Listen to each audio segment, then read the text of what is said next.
Welcome back to the Sundaypuncher Podcast. It is a cold LA day today. It was overcast. It's probably going to rain. Jason's joining me from snowy Connecticut, and Simon is joining me from England, where I'm guessing it's raining. It is, yeah, it's always raining. A bit of a storm at the minute though, so it's wind as well as rain. Oh.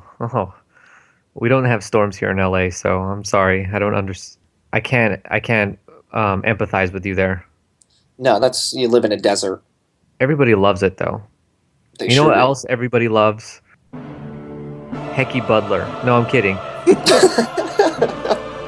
They love that Floyd Mayweather is going to fight Manny Pacquiao on May 2nd. They love that HBO and CBS came together. I should say Showtime actually, but really it was Les Moonves of CBS who came in to hammer out this deal and get it done.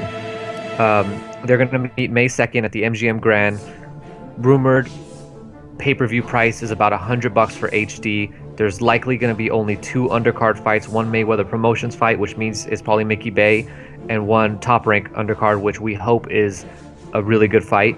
We have Mayweather Promotions who's going to handle all of the promotion, and they're going to be the A-side promotion, meaning they have final say over all aspects of the promotion. And as far as the production, CBS, Showtime, they're in charge. So HBO is really there to have their name and their guys there, but really they have no real say here. Those are the details of the fight. Now, are you guys those fans that are saying, I'm not going to believe it, I'm not going to be happy, I'm not going to be excited until they're in the ring? Or are you hyped up? Are you excited right now? I'm excited right now. Absolutely. I think Okay, this well, is. you should tell your voice. That sounded a little not excited. I'm really excited. No.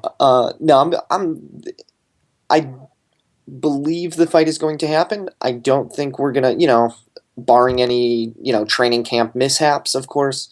I don't think there's anything that is going to stop the fight. The contracts are signed, sealed, and delivered. I think part of what took this fight so long to negotiate is they wanted to have everything ironed out before it went to the press. So it's not something that, they came out with, then they had to roll it back. So, that was part of the reason why it took so long for us to, get this information. And no, Yeah, absolutely. even though They'll be we've fighting. known for about a What's that? week now that this, it seems like we've known for about a week or so that this fight was actually 95% going to happen. Right, but there were still those, small details that were getting worked out, and nobody wanted to Yeah. come out. But nobody wanted to come out and announce the fight prematurely because if one of those little small details that were still being ironed out did end up holding up the fight, whoever came out prematurely to announce it would look like a real asshole. So I think that was part of, not wanting to come Which is out there something and say the fight the was done. press haven't actually been that averse to doing in the past. I mean, this is probably the 100th announcement for the fight that the press have Yeah, covered. yeah, Well, no, but I everybody was mean trying to people who jump the are gun here to actually get it involved right. in it. Yeah, but I mean Yeah, people who are absolutely. actually Yeah, involved. the people within like Showtime and whatnot. But yeah, I wonder whether journalists were writing on it this time, or they're just copy and pasting the article that they've been releasing every few months for years now. Well, they just Whether as it long as they was update the date, I suppose they can that's trust. it. Uh, We saw a super influx right on our boxing. With the amount of people, the amount of text messages that I got when the fight was announced, just coming from basically any friend or relative that I have that knows that I'm a boxing fan, just flooded me with questions like, "Is this real? Is it really happening?" Like people that do not care about boxing at all are just coming out of the woodwork for this fight. It's really cool to see. I have a sort of a conspiracy theory on this, and that is that the timing of the announcement of this fight is not a mistake. Now, obviously, we're right on track with when Mayweather usually announces his fights, which is sometime mid-February, give or take. And in this situation, though, Al Heyman releases numerous statements on Monday about new deals, new fights. He's pretty much got boxing on half of the public channels as well as other major cable outlets. And this fight now is going to cause a massive inflation of boxing fans right now. And there's no better time than to have unleashed his plan for PBC than right Mhm. now when interest is at an all-time high. Yeah, absolutely. And do you think we'll see Mayweather trotted out to a few of those cards just to be on the way up to the fight as a like promotional gimmick type thing? Oh, That his it's like, face is going to be all over those fights. yeah, Absolutely. I you think know, he I mean, might do one interview. I can't see Mayweather appearing more than once just because we know the way Mayweather trains. We know he doesn't like to do anything that he doesn't want to, and he actually won't do anything he doesn't want to. But I mean, we've seen him on Showtime Extreme cards, and on Mickey Bay's fight before Maidana or Maidana 2. I can't remember which one, but he'll come out for the promotional obligations. I'm sure we'll And he see gave his one face. interview though. What's that? He gave one interview. So I can see him coming out for the Thurman Guerrero card, doing an interview prior to that fight, right after the Broner fight, talking to the fans, especially because that's the very first PBC card. It's right before his training camp is about to start, or it will mhm, have started right about that time. yeah, And you're still riding a massive wave of interest from the actual announcement. yeah. If I'm deciding, I think that's the best time for him to come out, and I really only think he's going to do one interview like that in person. Hmm. I think we might see him a bit more, but time will tell on that one, I guess. What do you guys think about the I guess we should say the very vocal group of fans out there who are being drowned out but nonetheless are vocal by saying this fight isn't relevant anymore, that it doesn't matter, that nobody cares about it, that it isn't the fight that it was at one point in time? Well, I think there's a really simple answer, to that, and it's think of basically any division in boxing when the number one and number two respective fighters in that division are fighting each other. That's cause for celebration, just right off the bat. And then now, if you look at it from a pound for pound standpoint, you have arguably number one versus anywhere between one Somewhere through in five. 1 through 5, sure. I'll say 1 through 5. You could say 1 through 10. Go ahead. Okay, 1 through 10. I'm 1 through 5. Somewhere arguably 1 through 5. There, yeah, this is a big deal. Yeah, maybe they've both slowed down a little bit, but the key word there is they both have. So I think it's just as relevant, just as important, and just as exciting as a fight as it ever has been.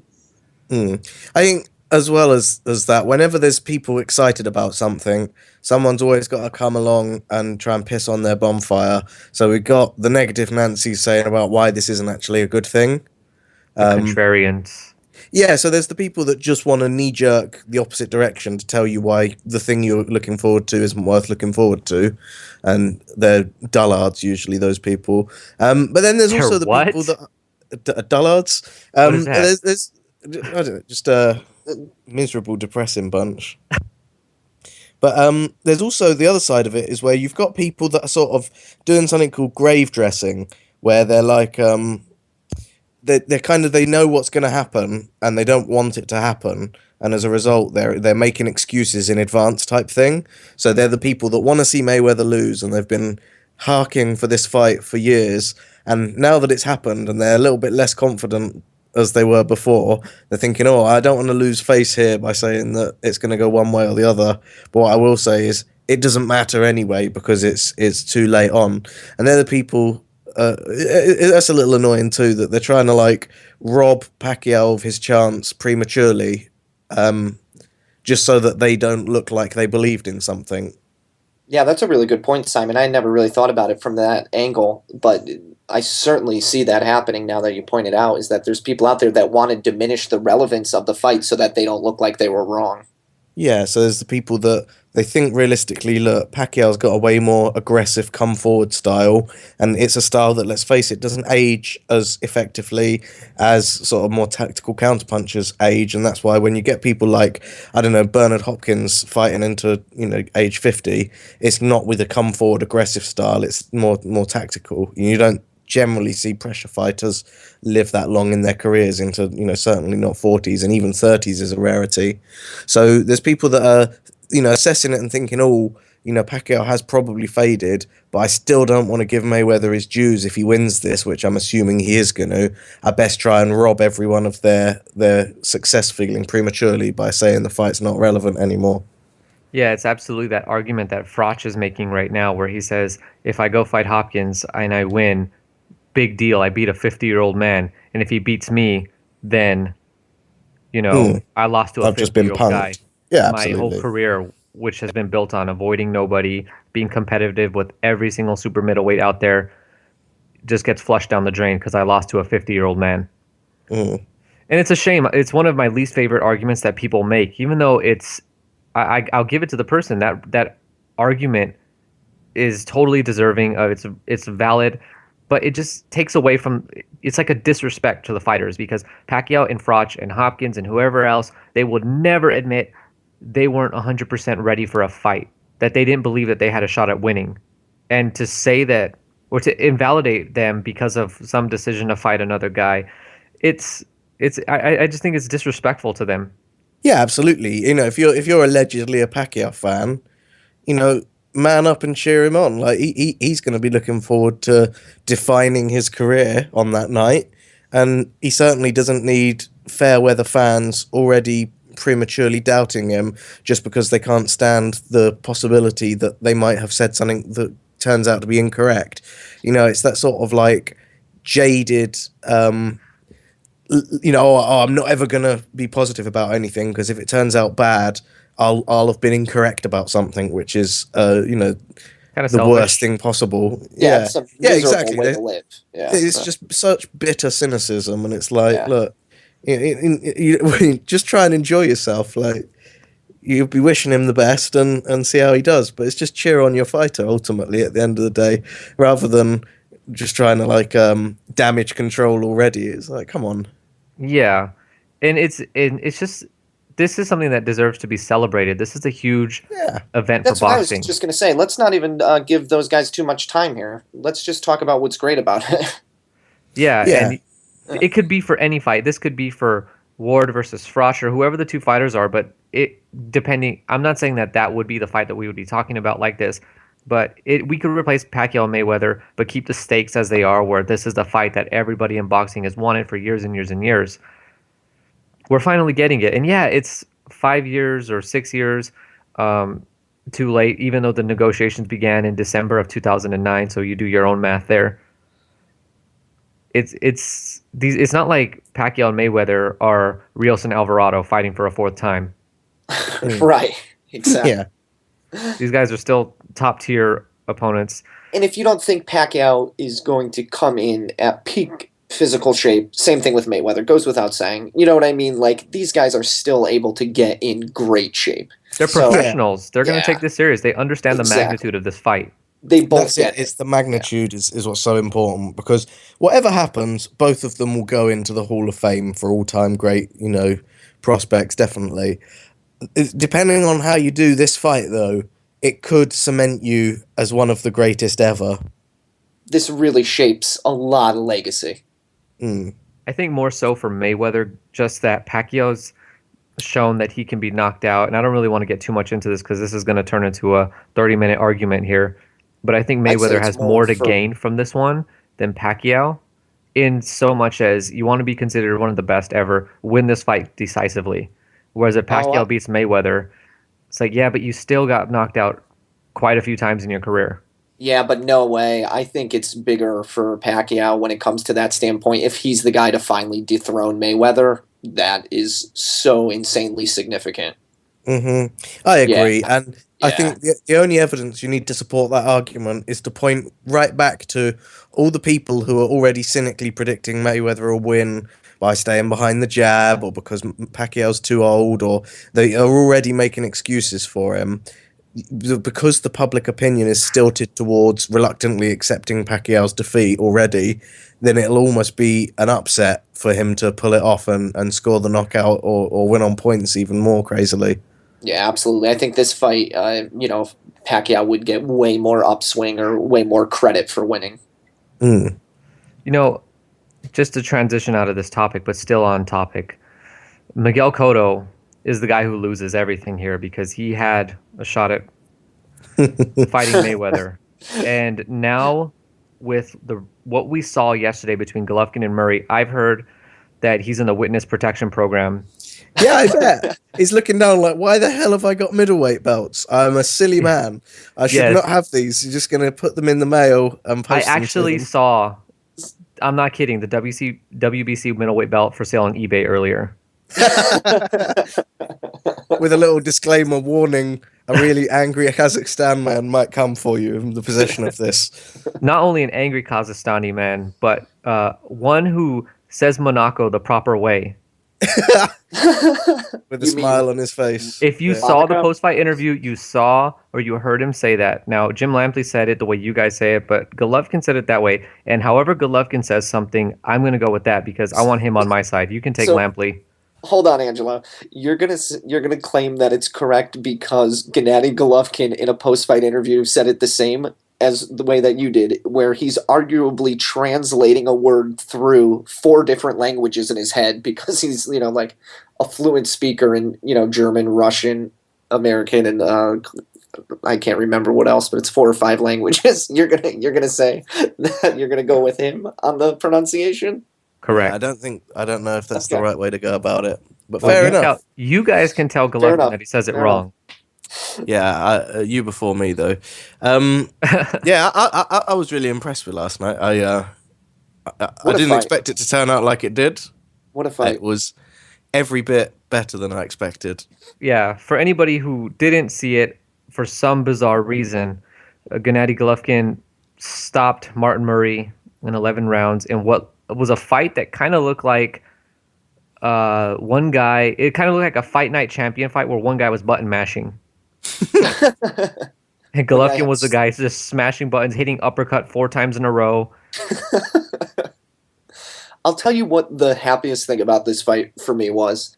Once the fight started progressing and we kind of got to this point where it had gone 6 rounds, it had gone 8 rounds, right? 9 rounds.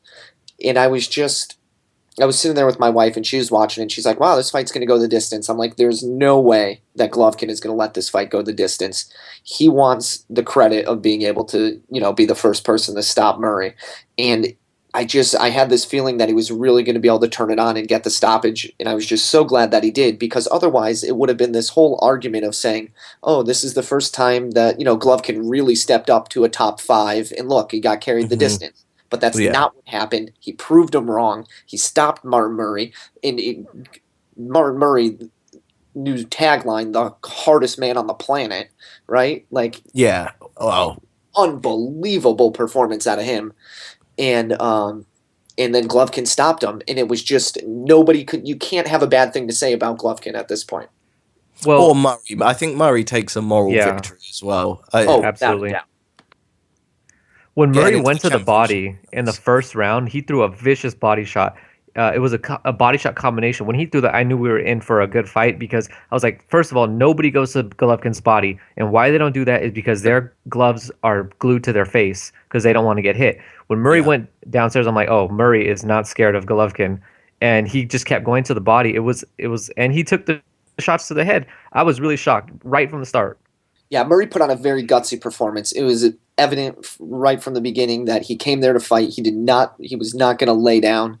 And like you said, he got some good shots in. He was able to touch Golovkin, but Golovkin's got a hell of a chin on him, man.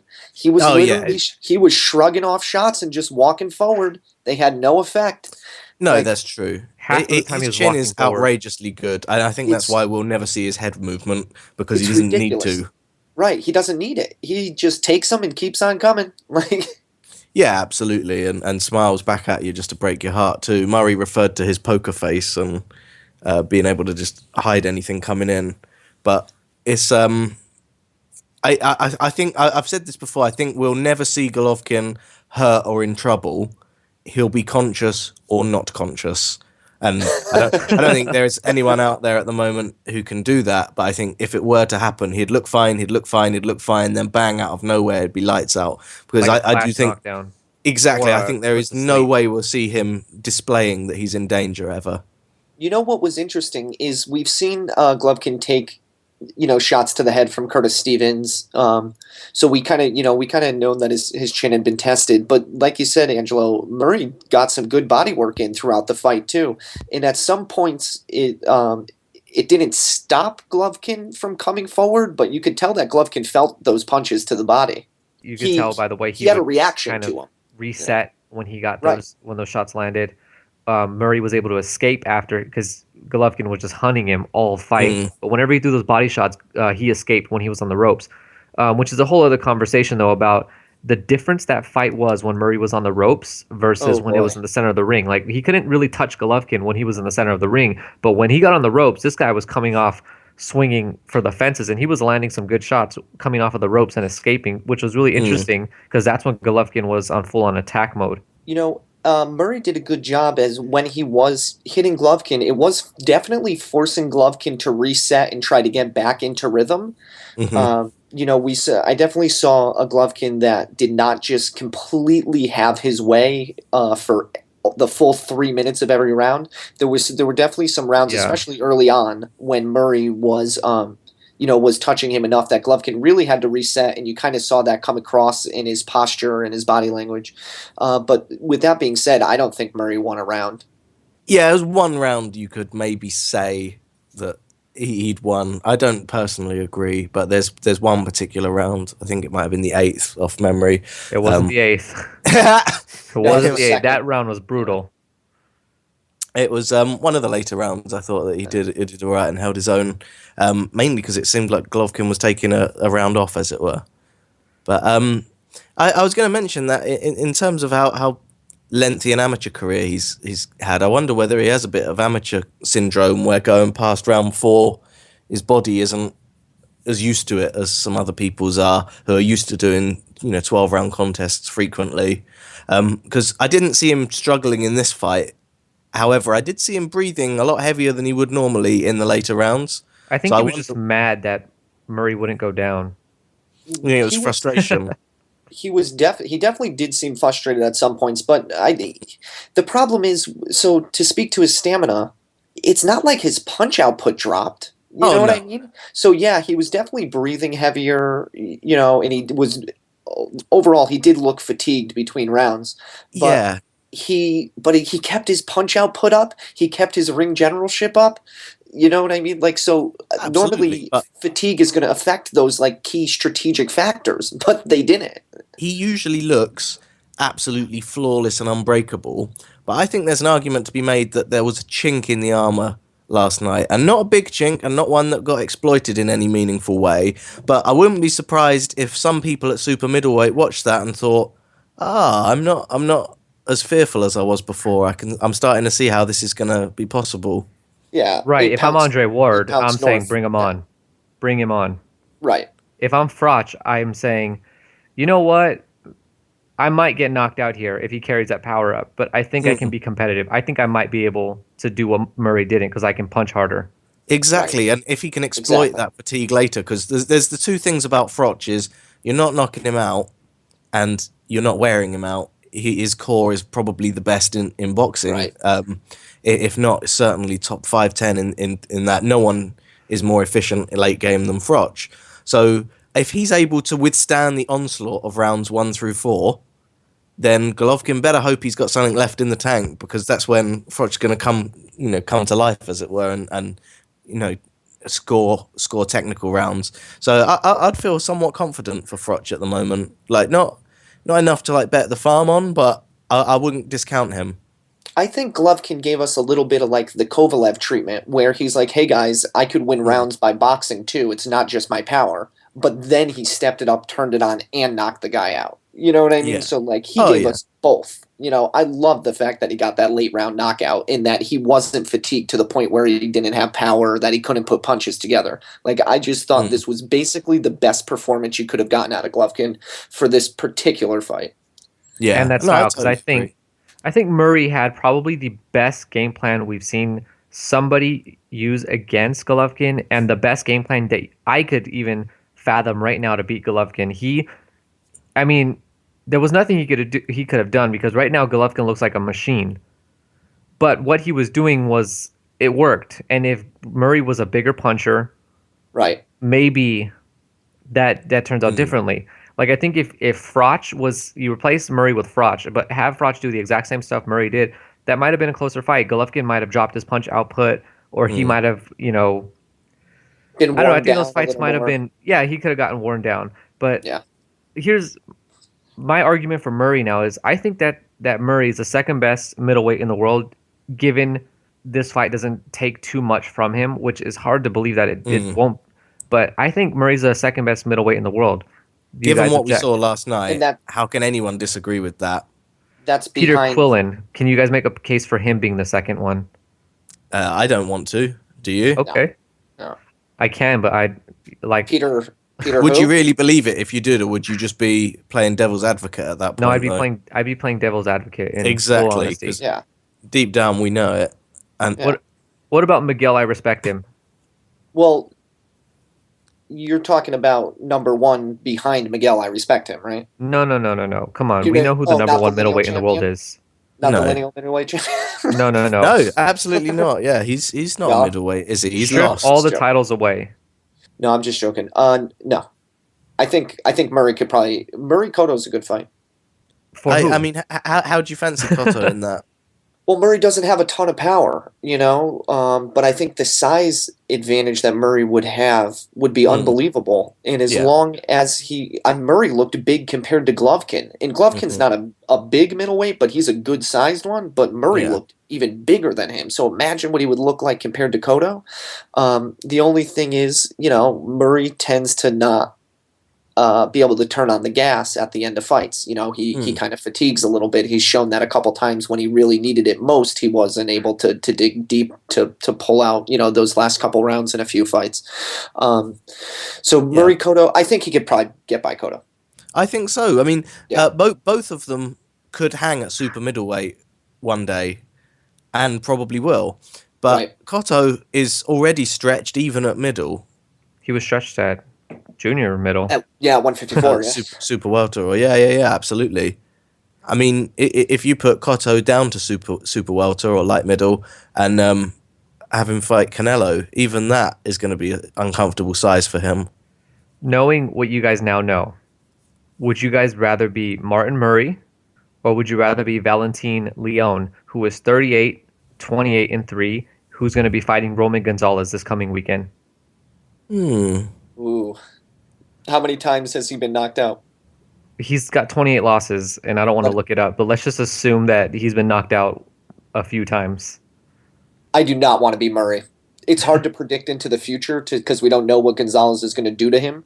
Well, we kind of do, but we haven't seen it. So I'm going to have to say I don't want to be Murray. My hope is that Gonzalez can knock him out quickly, because if you've got 28 losses and you're fighting a guy like Roman Gonzalez, who is pretty much a 112-pound version of Golovkin, who doesn't... the only thing that he doesn't do that Golovkin does is he doesn't run after his opponent to try to catch them in the ring. Literally ran across the ring. Literally, he sprinted across the ring a couple times. And nobody complained, when Lara's the runner. What about Golovkin? He literally ran. Somebody should tell him to stop running.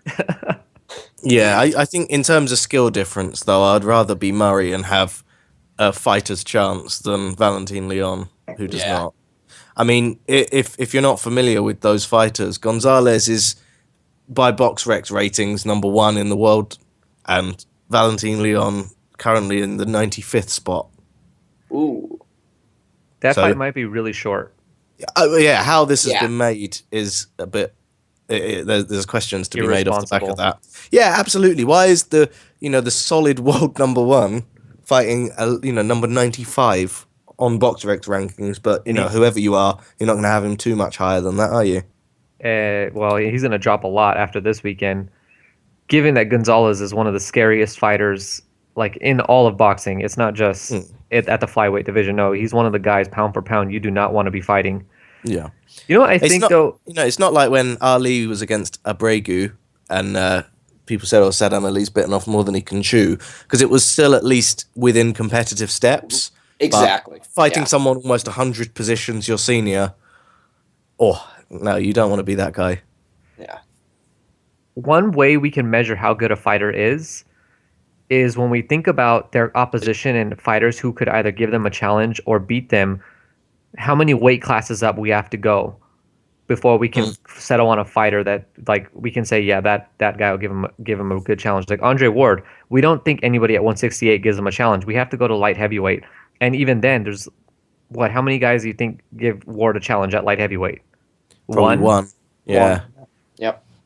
It's tough because then it's cruiserweight, but I think Ward even That one's will probably Pascal, beat all of the course. cruiserweights. Yeah, Did absolutely. you just say that one, the one guy that'll challenge is John Pascal? Yeah, that was a joke, but I think what he meant is that one is the winner of Pascal versus Kovalev.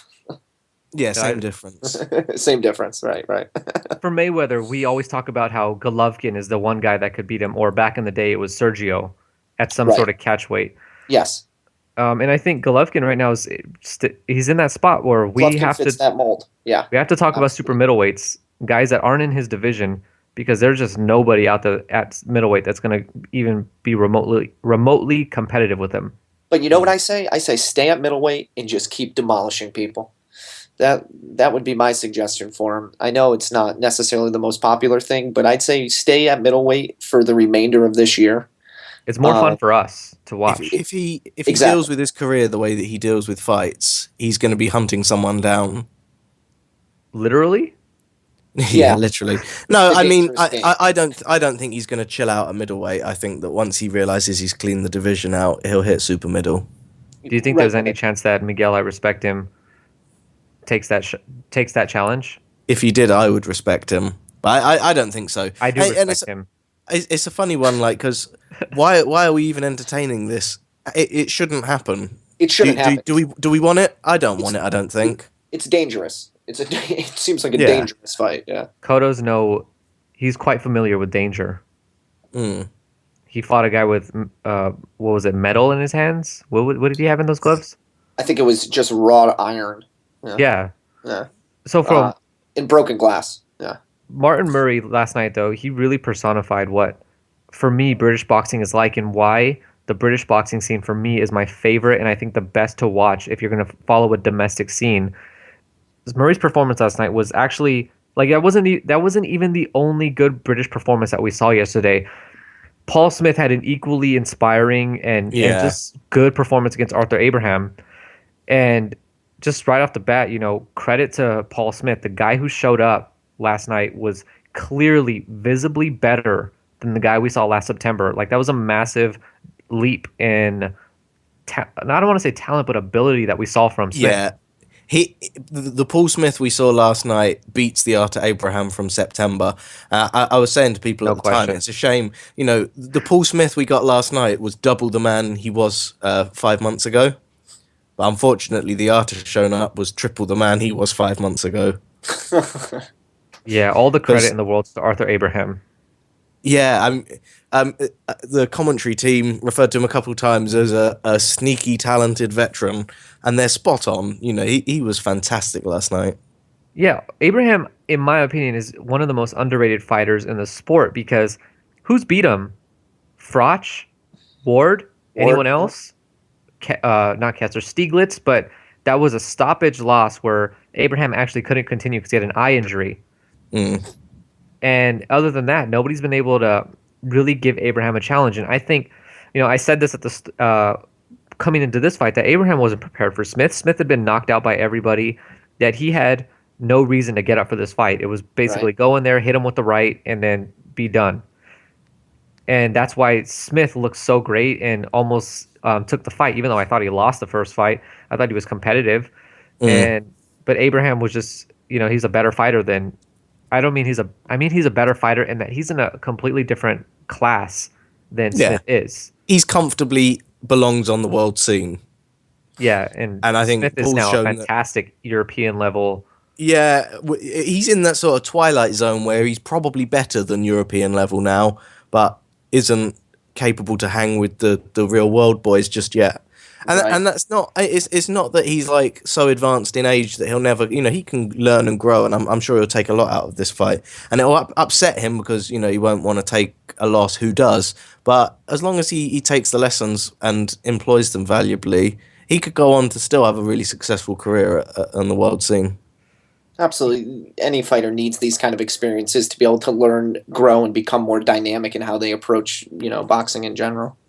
What's really funny is that this fight was a lot like Groves versus Froch, where in the first fight, Groves was fighting a guy who was a legitimate world level fighter who underestimated him, and he made a case that he should have won that fight.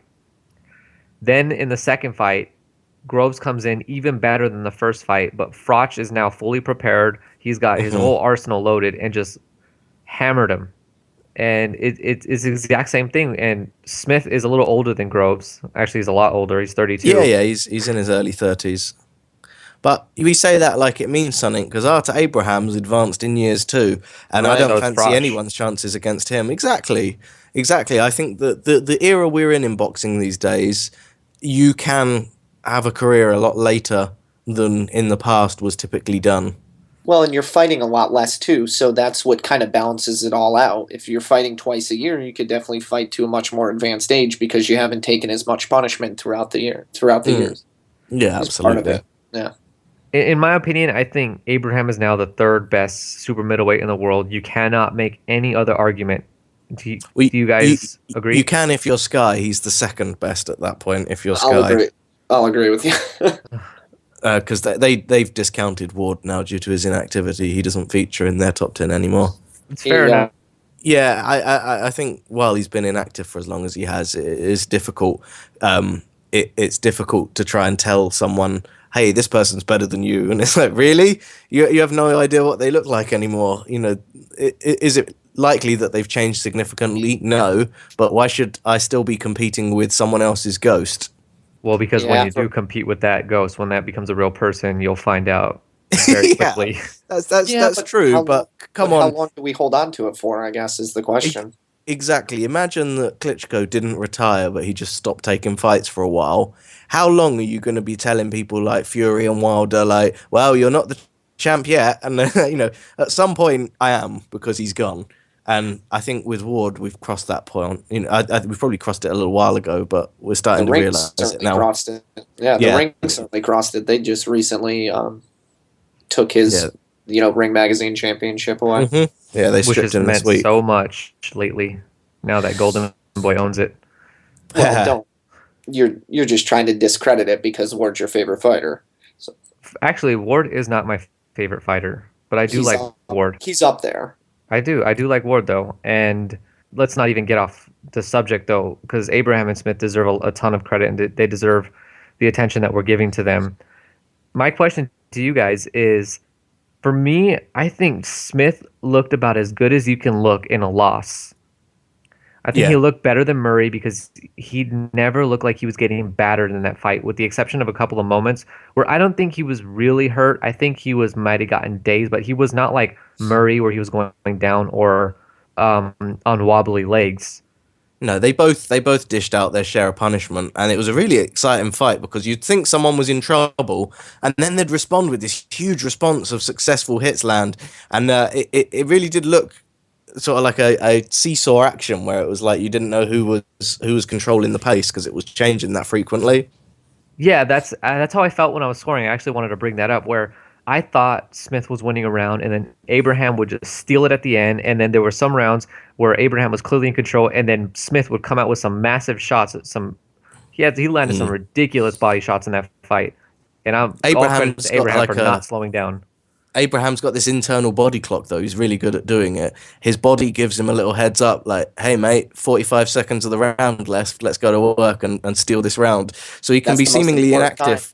Yeah, exactly. Yeah. He can have a really casual round where he's just, doing his boxing, staying behind his jab. And the moment that it's the last, 30 to 45 seconds of a round, he just switches into gear. And you can't help but think, yeah, that was a clear Abraham round. So he, in terms of he knows the game, he knows what he's doing, and he plays it well. Yeah, I thought Abraham was actually going to knock Smith out this time. And at the start of the fight, I noticed that Abraham was really trying to set up a big right hand over the top, and then he started to land it later in the fight. And Smith occasionally got stiff when he got hit with that fight, or not hit with that fight, hit with that punch. But it was impressive to see Smith take those punches and not go down. Because Abraham is just a small ball of muscle at super middleweight. Yeah, and I don't think he hasn't quite got the explosive power he did as a middleweight, but he's still probably one of the toughest punchers in the division. Right, he's not like a big puncher, but like those punches get respect. Mm. So what do you think of a rematch with Abraham and Froch? I like it if Froch likes it, if they can agree to it in Vegas, and that I'd definitely You wouldn't say no. You know it's going to be a cracker.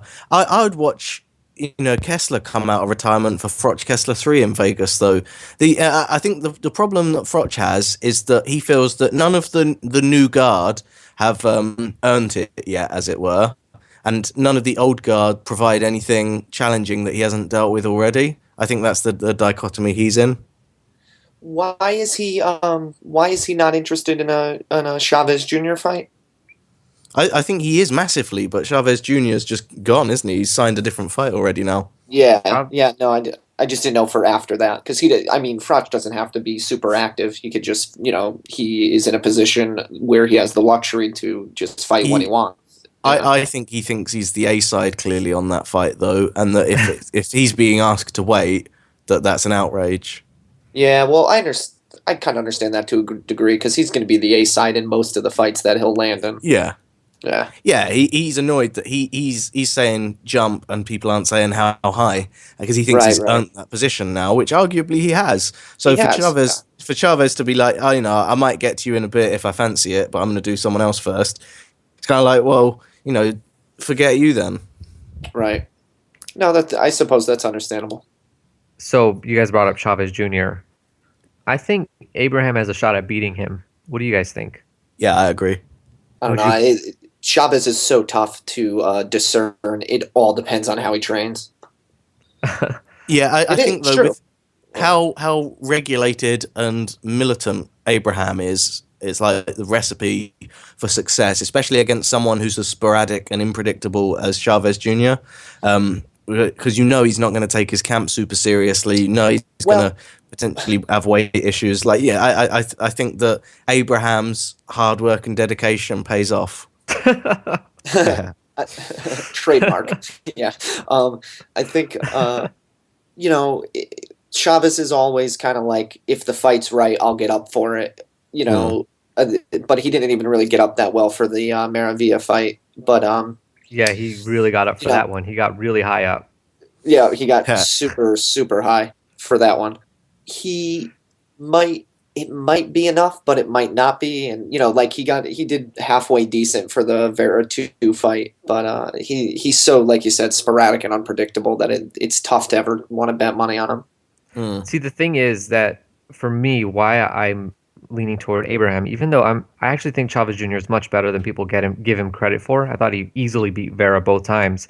But the thing is, Chavez Jr., we've never seen him really fight a guy where Chavez Jr. doesn't have a massive size advantage. He's not going to take a massive size advantage against Abraham, against Froch, maybe Golovkin, but fine. With Golovkin, it's like you can have your weight advantage. You're just going to hurt yourself over the long run after 12 rounds of pummeling. Yeah. Right. I think he enjoys a weight disadvantage because that's more of you to hurt. Exactly. Yeah. But so you're right. Abraham when you take is interesting. Away that weight advantage, it becomes a totally different fight. And Abraham is sneakily a good opponent for Chavez if he doesn't want to take a loss, because I think an Abraham fight is the closest of the three between Froch and Golovkin. Yeah. And he has the size advantage over Abraham. He'll most likely come in heavier, although not much. Is Abraham that known or celebrated in the US, though? Not at all. I don't think he's ever fought on TV here, with the exception of the Durrell and the Ward fight. Yeah, so that's going to be a big black mark under his name as far as Chavez is concerned. Well, Chavez isn't going to want to go to Europe, is he, at this stage in his career? Do they have weed and hamburgers? I think so, It's actually legal there. Oh, so, he might want to go. So the fight confirmed in Hamburg, then, is that what we're saying? I think in Amsterdam. Yeah, I don't realistically, though, think Chavez is going to come Europe, and I don't think that Abraham's a big enough draw. So from a fighter-to-fighter mentality, yeah, it's a brilliant matchup. I don't think we'll get to see it because I don't think it's lucrative or any television sense comes out of it either. So back to my other question, because you kind of deflected it. Abraham versus Froch, and I know Froch doesn't want to fight Abraham, but where do you stand on that fight? How big of a favorite is Froch if the fight isn't even? If I think the Abraham that showed up last night is there. Yeah, so I think that on paper with the bookies and public opinion, Froch Froch would be a massive favourite. I think in reality, behind the scenes, they'd be a lot closer than people would want to admit or imagine. And it's for that reason I don't think it makes sense for Froch to take it, because everyone's expecting him to win, and if he just looks competitive and not dominant, then he's underperformed. He's not beating the spread, so to speak. So I think that it makes little sense for him to entertain that fight, because Abraham is a lot better than anyone will give him credit for. Yeah, and That even makes though sense. Froch shut him out the first time that they fought, I think Abraham, he's got a ton of momentum right now, but Froch is probably the worst style for Abraham, in that Abraham, when not Steven Smith, that's his brother, when Paul Smith had the success that he had, is because he kept Abraham's hands at home in his guard and was active, and nobody out there is better just staying active with punches that may not always mean much than Froch. Yeah, absolutely. On the other hand, though, I think it's an interesting fight. I think Abraham's grown a lot since he's fought Froch the first time, which was 6 years ago, almost. Wow. And so I think that's one big fight. I think that'd be a massive fight in Germany. And once again, though, Froch probably doesn't want to do that.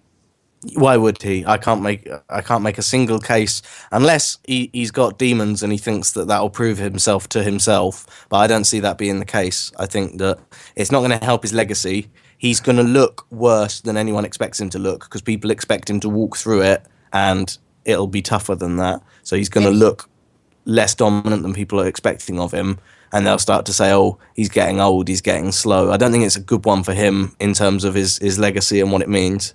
And he wants his big Vegas fight. Like, he's been pretty vocal about that. I say let him have it. Yeah, definitely. Well, Chavez Jr. now found a smaller guy in Golovkin to pick on, so I don't think unless Froch wants to fight Hopkins and takes that fight, I don't think Froch is going to end up fighting in Vegas, and it's a real shame, because Froch has been one of the best, certainly the best British fighter of the last decade. I think he's been the best British fighter since Lewis retired, and it's a shame that he's not going to get that big Vegas fight unless he takes the Hopkins fight. Yeah, absolutely. I totally agree. And I really don't think that Ward wants a rematch with Froch right now, just given that Ward probably wants to knock some of that ring rust off. Oh, yeah, exactly. The last thing Ward wants to do is hop in with Froch right now. He's actively talking about tune-up fights. Yeah. There's no way he signs for, that would be the most polar change of, we'll take a tune-up. No, actually, forget the tune-up fight. We'll fight arguably the best guy in the division right now. So I'm going to ask you guys a series of questions, and let's just run through these pretty quickly. Let's start with Tyson Fury, who's going to fight this weekend against Christian Hammer. Now, I'm wondering if this is the most important fight of Tyson Fury's career, given that depending on how he looks will determine if he gets a fight against Deontay Wilder or the winner of, but as we know, it probably is almost 100% Vladimir Klitschko. Go ahead, Jason. So you're thinking that he's going to get the Klitschko fight if he comes off of this win? Is that what you're saying? That's more of my question to you. Like, is this fight? I don't know that Klitschko's gonna. I don't necessarily know. No matter how good or bad he looks, that's going to be the next stop for Klitschko. Is going to be Fury. I'm not quite convinced of that. The only way that Klitschko is going to fight Fury is if Fury has the WBC belt around his waist. Right, and I don't necessarily think Wilder is going to get in there with him either. I'm not trying to diminish the importance of this fight. I just don't necessarily know that he's going to be able to springboard this performance into one of those two big fights. Yeah, so I think Vlad has got tunnel vision on becoming the first unified in ages and getting that last belt off of Wilder. So that's his prime objective, and everything he does is going to be geared at leaning towards that. So, the fact he's fighting in the States against an American is no coincidence. That's 100% geared at becoming relevant and getting people to start pressuring for him to fight Wilder. Wilder, on the other hand, he's going to continually be trying to hang on to that belt and do everything to keep it until probably Klitschko comes knocking for it at the right price. So yeah, I don't see either of them doing business with Fury just yet, and it's sad because it leaves Fury in this position where he's paid his dues. He's become a sort of Amir Khan style figure where he's done everything. I was gonna bring up Khan. Yeah, The he Amir thinks he's Khan. done everything to earn a fight, which is true. But unfortunately for them, the industry's got other things that are more important. There's more pressing needs at hand. So he's got to fight in stay busy fights and wait his turn. Which would be sadder, but he's only 25, 26 years old, so it's not as if he's got the clock running out against him to the degree that say Golovkin has, who's got 7, 8 years on him. Right. Yeah. So I mean, it just might not be the right time for Fury right now. You know what I mean? His time will come, and he's young enough to be able to wait it out and take stay busy fights in the meantime. Yeah, exactly. He's been screwed over though by Chisora with cancellations, by Hay with a couple of cancellations. Unlucky guy, and you feel for him. I hope he can mentally stick it out and be like, my time is coming, my payday is coming. I just have to wait. I think he can. He's got all the from what we see from him outwardly. I think he has the ability to just hang in there, keep banking wins. Eventually, they're going to have to fight him. Yeah, absolutely. It seems like you guys are pretty set on thinking that Wilder and Klitschko are on a crash course for each other. I don't know. I actually think that Fury versus Wilder is more likely to take place. I think Wilder might want to avoid Klitschko in the meantime because it's essentially giving up the WBC belt. We've seen that Wilder can't even hurt Stavern. I mean, he can hurt him, but he couldn't drop him. If you can't hurt Stavern, you're not hurting Klitschko. It doesn't matter how lucky you think you are because Klitschko's a far better technical fighter than Stavern, so Wilder's probably not even going to land one of those shots. Fury, on the other hand, we've seen how reckless he can be. We've also seen how good he can be. And I think you gamble on Fury, especially given that Fury can sell a fight like no other. And then maybe with what you've gotten from Fury dealing with another massive fighter, then you feel a little more confident going after Klitschko. That is very possible, but the way I see it is it's going to be more split than that. So either Wilder wants to be a legitimate heavyweight and goes straight for the champ, or he wants to be a paper champion and avoids all dangerous fighters. And so the way that I see it is that he's going to do one or the other, and neither of those options include fighting Fury. Right. I could see him wanting to easily just him and Wilder and Klitschko being on a collision course for each other, where Klitschko is in a car driving 100 miles an hour towards Wilder, and Wilder is pumping the brakes and making sure he stops at every yellow light on the way there. Exactly, yeah.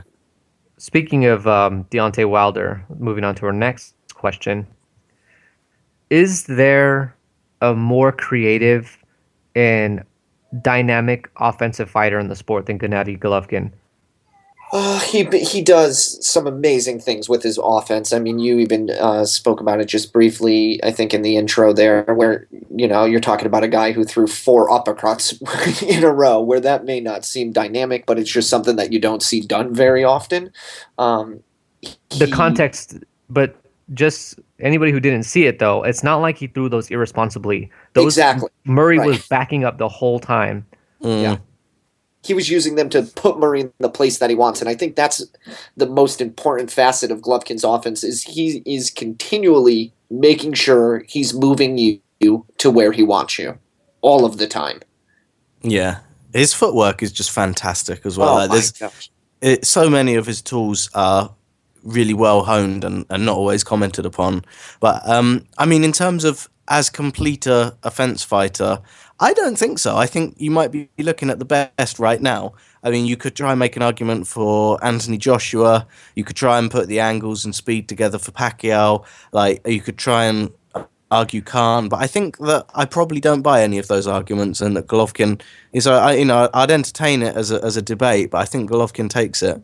Agreed. I think obviously I came up with this question, so the answer is yes. But just some fighters to put some spotlight on. I think Roman Gonzalez deserves a lot of spotlight here. I think we have to talk about Marquez, Sergey Kovalev.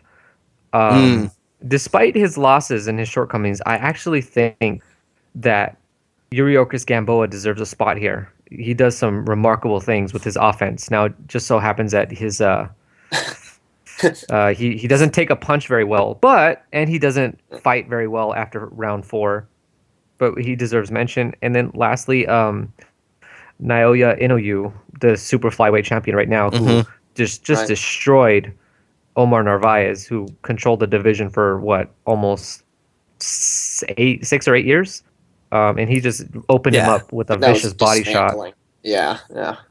But right now, Golovkin is just on another level with his offense. So what I love about it is that, you know, he could be like one of these guys like Inoue or Gonzalez that a lot of people don't know about, but like HBO has the spotlight on him. And yeah, it's because he's, you know, in a, you know, glamour division, I suppose. But it's just so cool to see this guy being, you know, such a completely well-rounded fighter and in the spotlight at the right time in his career. Like there's so much that's coming together to just make the whole, like, the Golovkin effect. Like, Right. HBO got pretty lucky too because they got Golovkin right after Dmitry Pirog kind of disappeared from boxing, and Pirog was kind of like the Golovkin before Golovkin was Golovkin, in that he was this Russian fighter who people hadn't heard of, but if you saw him fight, you knew this guy was special. He had a style that I still don't know how to describe. It wasn't that he was a stalker or a hunter in the way that Golovkin is, but he had that kind of quality to him. He was like a slick. He was fairly slick for being like an offensive force, and the guy punched like crazy. If you have not seen his knockout of Danny Jacobs, you have to go look that up because it is scary actually. Yeah, it's something to behold. Another offensive fighter who is pretty gifted, but we didn't mention, is Canelo. And I stole this question, but I love this question, and that is that what is the difference between Canelo, who we often call a throwback fighter because he's willing to fight anybody, anything, anywhere, anytime, any place, except for May 2nd, and Amir Khan, who fans see as just kind of desperate and begging for fights all the time? yeah, that was a great question because on the surface it seems pretty valid. Like you have two guys who are willing to fight anybody and get in the ring, but you know, at least my answer to it was there's a complete difference between the two. Canelo, with the exception of one fight in his career, was the A side of things. So when you're the A side, you are the one that gets to pick and choose. You have the ability to go down whatever path you want, and you're going to be successful no matter what you do. And even with that, he's choosing to fight guys like Trout and Lara that are horrible stylistically, you know, for him. So I think, you know, that speaks to why, you know, Canelo is kind of applauded for what he's doing. I'm going to take a different answer to that. I'm going to say that their fan bases define how they're perceived. And that because Canelo's got this huge South American, Mexican following, they're going to be loyal to him no matter what. Through thick and thin, they're following him through the heartache, through the success, and they admire his fight anybody style. Khan doesn't have a fan base that you can put your finger on and say this is his fan base. And so he gets buzz and he gets people hyped, but one loss, you've shattered the illusion for sort of fly-by-night fair weather fans. So for him, you've immediately, you know, oh, who cares about Khan? He's taken a loss, and therefore he's not fighting anyone. He's desperate to become relevant again. Whereas if he had the same sort of hardcore fan base that are going to stick with him, then they'd be applauding this sort of thing. But just because that fan base doesn't exist, he's viewed differently. That's a really interesting take on it. Because whenever I talk to Khan's fans, it's always, oh, Khan could sell out this, you know, arena, and Khan could do this, and he's got so many fans over here in the UK, and blah blah blah. When they're fighting in Vegas, they're handing out tickets for free to just try to get people in the door. And then when he fought in Sheffield, the Motor Point Arena, I think, it was, you know, the place barely had anybody in it. Granted, it was his comeback fight after being brutalized by Danny Garcia. But still, like, it was empty, and this was a homecoming fight for him. You know? Yeah. He's not a popular UK fighter here. You know, I'm not saying he has no fans here. You know, of course he has fans here, but you know, there's people with a lot less career going on that have a lot more fans that are vocal and show up. And I think it's mainly because he has spent so long stateside with US trainers and promotional companies and dealing with all of that he's kind of like almost been forgotten by the UK. Like he's like an abandoner that's like, good luck to you, see you later. And the US audience haven't embraced him. Yeah, exactly. The UK audience don't really seem that attached to him anymore.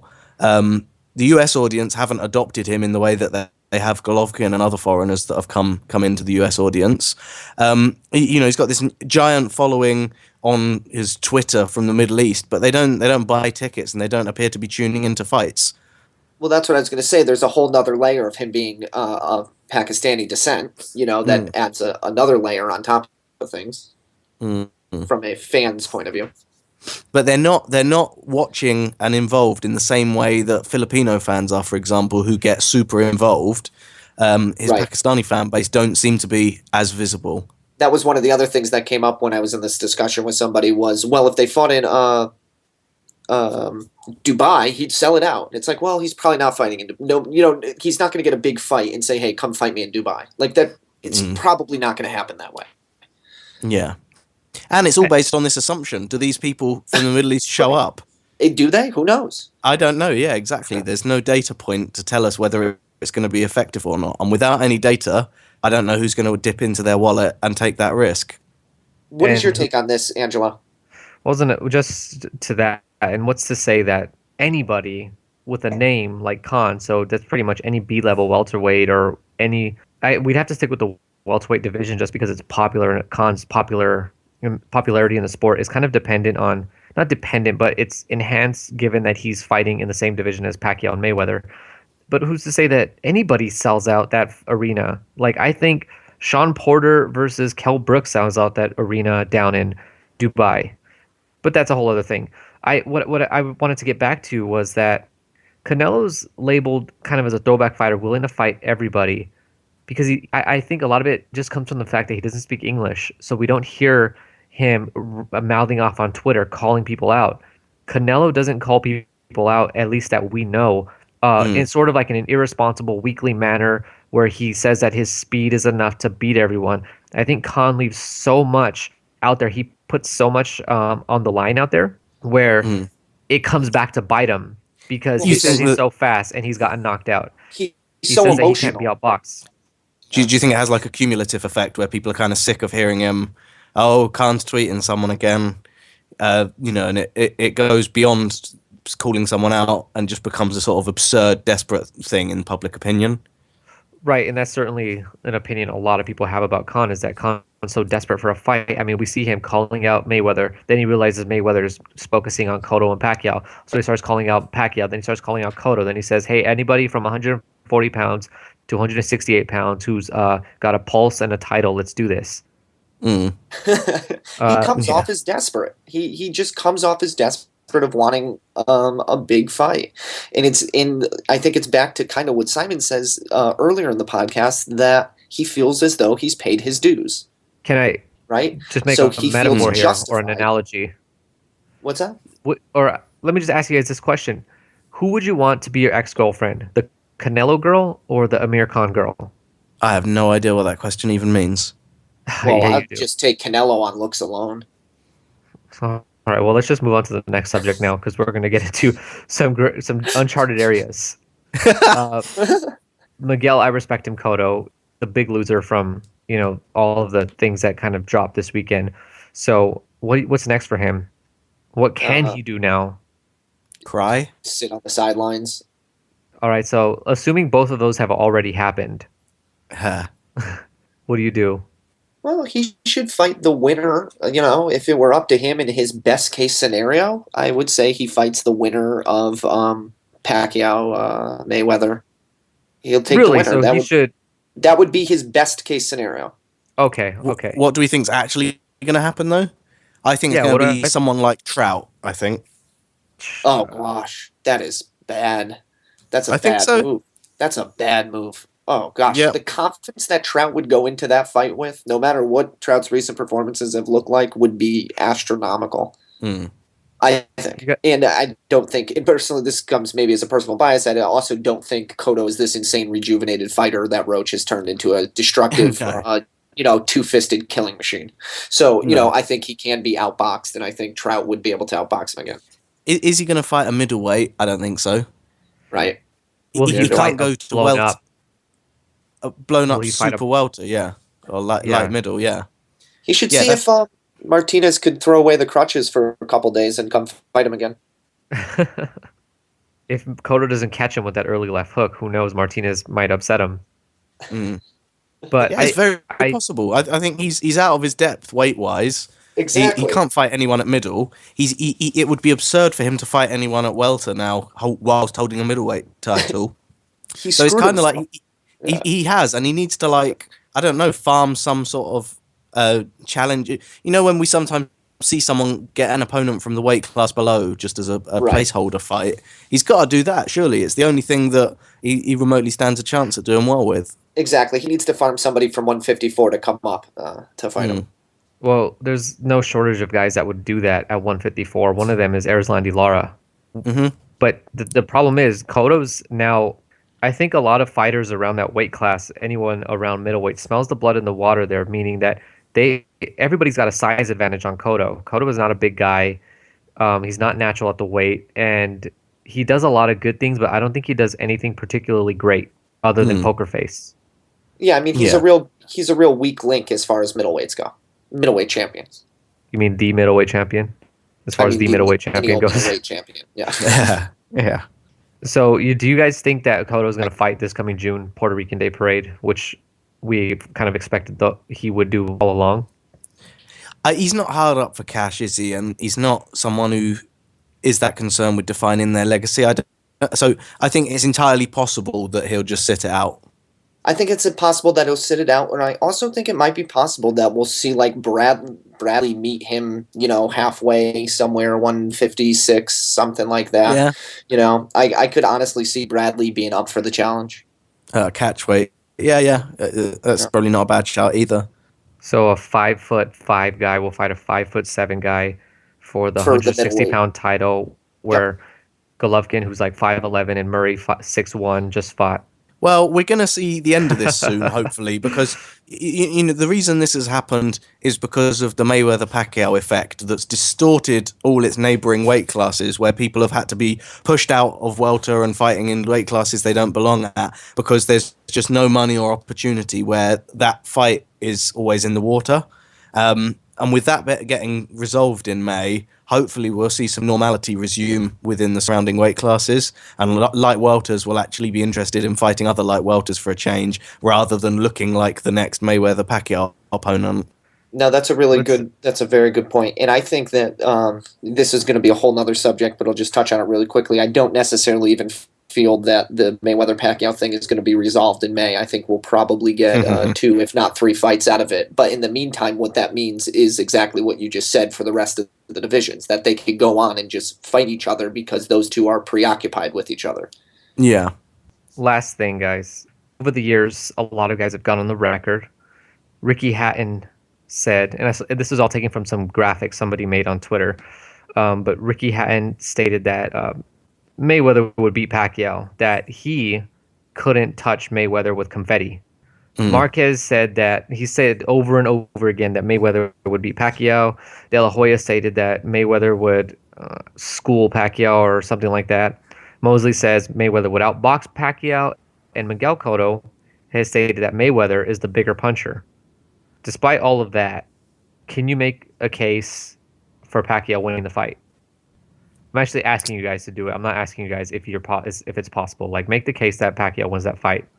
Because Mayweather has got old overnight, and he's taken so many pressure fighters that he thinks that he's got the antidote to pressure fighters on lockdown.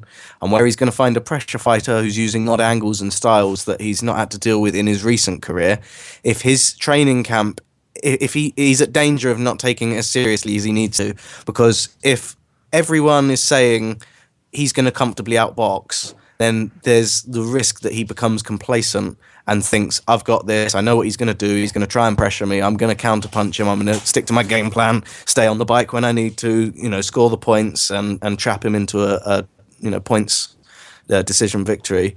And if he doesn't take it as seriously as he needs to, and Pacquiao overwhelms and surprises him early on and puts him into a danger zone where we've not seen him often out of his comfort zone, then it could spell bad things for him. How'd you like that? No, that was very good. That was very good. It really that what was you spoke to is Mayweather's complacency. If Mayweather becomes complacency in his training routine and thinks that he has this fight locked down, it could be he could really get himself in trouble. Yeah, because we spoke earlier about the gravity of the fight. I have full conviction Pacquiao's going to be 20 hours a day in the gym for the next. You know what I mean? Because this is his mega opportunity to touch legendary status. Absolutely. Indisputable boxing epic champion. He's always going to be remembered as a Hall of Fame legend, but he could become the Hall of Fame legend with a KO here. Part of the contract of this fight, which is something that a lot of people haven't picked up on yet, or at least I haven't seen it reported, is that if he knocks out Mayweather, it's in the contract that HBO will burn all of the highlight reel times that the Marquez knocked him out, and that fight will no longer be in existence. Exactly. Yeah, that will be erased from public record. You will not be able to have any copies of that distributed anywhere. So, or every close fight that Pacquiao's been in too. Don't forget that. But the thing is, this is the thing that I don't think. Okay, let me jump on here. I don't think that I'll stand alone if I have to, but I think Pacquiao's gonna give Mayweather a harder time than people are expecting. Just like Maidana won. Right, where a lot of us thought it was going to be a whitewash. Maidana came out pretty strong, gave him, 3, arguably 4 pretty tough rounds, and then, Mayweather cruised to victory. I could see something very similar to that, where Pacquiao gets 4-5 rounds, and it is a close, competitive fight. A fight where we see a 114 scorecard. I don't know. Once the fight was announced, I got a really good feeling about Pacquiao because of what we talked about early, because of how important this fight is for him. He is going to be in crazy shape, ready to go. And who knows what kind of facets he's going to try to add to his game and how much more dynamic he's going to try to be because of how important this is. Yeah, it's a very opposite comparison. And if we were to envision Pacquiao versus Broner, how do you see that one playing out? Oh, Pacquiao, easily. How's that even a question here? Well, it's an odd one to come in at a tangent, but Maidana did a couple of times trouble Floyd. Now, it wasn't much and it wasn't for long, but he did have a level of success. And if he was able to do that, being a natural light welter, only, squeaking by Broner, why is it difficult to imagine Pacquiao, who I think would dismantle Broner, doing the same levels of success that Maidana had, but more so? Yeah, absolutely. I think it's a very apt analogy. Here's the thing. If I'm a Pacquiao fan, that worries me, because you guys made really good arguments here. But the thing that really worries me, if I'm a Pacquiao fan, is that for Pacquiao, it almost seems like for Pacquiao to be competitive, he has to rise to a certain level where Mayweather is already at. Now, if Pacquiao rises to that level, he's still now on equal ground with Mayweather. And if Mayweather elevates, Mayweather still has the edge. Oh, I don't know about that. I definitely see what you're saying, but I don't know that he's that many leagues ahead of Pacquiao, that Pacquiao needs to be amazing just to be on level ground with him, which is what you're suggesting. I don't know that he has to elevate to amazing. I think he's, that's a little too far, but I think he needs to elevate. I'm sure that he will, but I'm also sure that Mayweather is going to himself. I think Mayweather loves like that kind of spotlight. Like he just thrives off of it. I think probably the line I'd draw under it would be, though, that Maidana troubled Mayweather a little bit, and Pacquiao is a better pressure fighter than Maidana. However, Pacquiao did not completely destroy Timothy Bradley, and Mayweather is a better technician and defensive fighter than Timothy Bradley. So both of them have performed better against lesser opponents in the same vein as each other, and that's why it's a really difficult one. Very nice analogy, Simon. All right, guys, that's enough. Yeah, it's Mayweather up in the air, Pacquiao for this episode. Next week please come back for the Sunday Puncher Mayweather versus Pacquiao extravaganza, where we spend another hour and a half talking about Mayweather versus Pacquiao. And then we'll also maybe talk about Tyson Fury. And you know what we're going to talk about next week? We haven't talked about this yet. And if you are a fan of boxing, you're going to be so excited because next week we are going to preview Zhu Shiming's next fight. I thought you were going to say Hecky Butler then. I got excited for a moment. I'm so sorry to all you minimum weight fans out there. We didn't get to Hecky Butler's fight. If you watched it, I'm sure you were. Send us an email and we'll talk well. Send us an email. Well, you know what? If you want to talk Hecky Butler, hit us up on Skype. Just message me and ask me for my Skype name. We could talk about the Butler fight, and if you didn't see it and you want to know, he won a unanimous decision, no knockdowns, no knockouts, and Simon, one more point about the LA Times printing a picture of Bradley rather than Mayweather for their big fight announcement. What'd you guys think about that? They're going to be feeling pretty silly right now, aren't they? Oh, that is like one of the most monumental mess ups of sports journalism in recent years. Like, it is unbelievable to me. I kind of think of it's not as bad as when ESPN. So you guys, I don't know if you guys know this, but Jeremy Lin is a Taiwanese basketball player who came in, went to Harvard and everything. He came in to the New York Knicks, the biggest media market in our country, and he was explosive for like a week. And finally, he had a bad game. Like, this guy was unbelievable, and then he has a bad game. And the headline that ESPN put up? What'd they say? A picture of him, and the headline read, "A chink in the armor." Oh. Yeah, they took that down pretty quickly and apologized. Both are definitely examples of racism in modern sports media, but I think you might have won with that one. Yeah. Yeah, you don't know whether someone felt really clever that they were going to get away with that, or whether someone just facepalmed and was like, "I can't believe I didn't spot that when I wrote that."